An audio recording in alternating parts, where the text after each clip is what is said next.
नमस्कार. श्री स्वामी समर्थ. जय शंकर. आपणा सगळ्यांनाच माहीत आहे की आता सगळ्या गोष्टी डिजिटलाइज झाल्या आहेत आणि त्यात फोटो काढून स्टेटस ठेवणंसुद्धा अगदी कॉमन गोष्ट झालेली आहे. आपण दररोज वेगवेगळ्या प्रकारचे स्टेटस बघत असतो आणि आपणही असे स्टेटस ठेवत असतो. आणि काही लोक तर अक्षरशः कॉम्पिटिशन म्हणून हे प्रत्येक सोशल मीडियावरती स्टेटस अपलोड करत असतात. अर्थातच काळाप्रमाणे आपण बदललं पाहिजे, हे अगदी बरोबर आहे. आणि स्टेटस ठेवणे न ठेवणे हा प्रत्येकाचा वैयक्तिक प्रश्न आहे. तरीही मी आज तुम्हाला काही गोष्टी सांगू इच्छिते, ज्या तुम्हाला खूप फायदेशीर ठरणार आहेत. नंबर 1.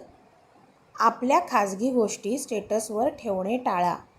याचं कारण असं आहे की लोकांना तुमचं चांगलं झालेलं म्हणजे बऱ्याच लोकांना काही गोष्टी बघवत नाहीत आणि ते तुमचा दुस्वास करायला लागतात. त्यानंतर काही तुम्हाला दुःख समस्या असतील तर तेही स्टेटसवर ठेवणं बंद करा. याच्याने काय होतं, तुम्हालाही समस्या आहेत हे पाहून लोकांना जास्त आनंद होतो.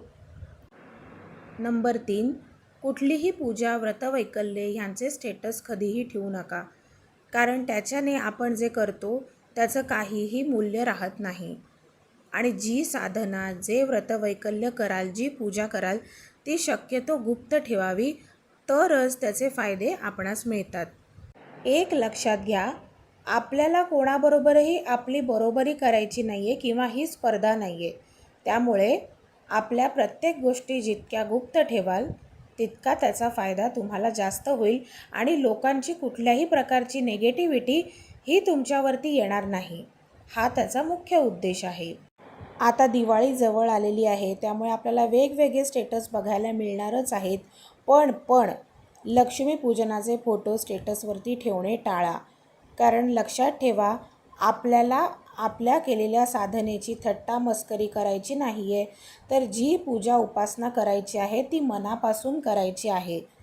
आणि ही पूजा करताना आपल्या कुलदेवाचे आणि किंवा कुलदेवीचं स्मरण करायला आपल्याला विसरायचं नाही आहे. सगळ्यात महत्त्वाचं म्हणजे लक्ष्मीपूजनानंतर पैसे खर्च करू नका किंवा घरातली साफसफाई देखील करू नका. अशाने लक्ष्मी घरात टिकत नाही. लक्ष्मीपूजेच्या आधी, नंतर किंवा त्या दिवशी घरात अपशब्द अजिबात वापरू नयेत आणि घरात वादसुद्धा टाळावेत. जर घरातील वातावरण खराब होतच असेल तर आपल्या आवडत्या देवाचे स्तोत्र पठण करावे किंवा श्रवण करावे, म्हणजेच तेच स्तोत्र तुम्ही मोबाईलवरती लावू शकता, जेणेकरून घरातलं वातावरण हे एकदम पॉझिटिव्ह राहील आणि सगळं वातावरण शांत होईल. तसेच लक्ष्मीपूजन झाल्यानंतर घर बंद ठेवू नये, म्हणजे घर बंद करून कुठेही बाहेर जाऊ नये. अशाने घरात लक्ष्मी टिकत नाही.